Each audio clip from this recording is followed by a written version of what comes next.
భూకబ్జా ఆరోపణల నేపథ్యంలో మాజీ స్పీకర్ తమ్మినేని సీతారాంతో పాటు ఆయన సతీమణి వాణి కుమారుడు చిరంజీవి సహా మరో 8 నిందితులపై శ్రీకాకుళం పోలీసులు కేసు నమోదు చేశారు.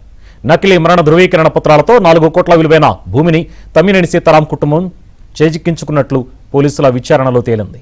శ్రీకాకుళం పట్టణంలోని బలగ పరిధిలోని సర్వే నంబర్ 35/13లో 900 గజాల ఖాళీ స్థలాన్ని ఫేక్ డాక్యుమెంట్లతో తమ్మినేని కుటుంబం కొట్టేసినట్లు పోలీసులు నిర్ధారించారు.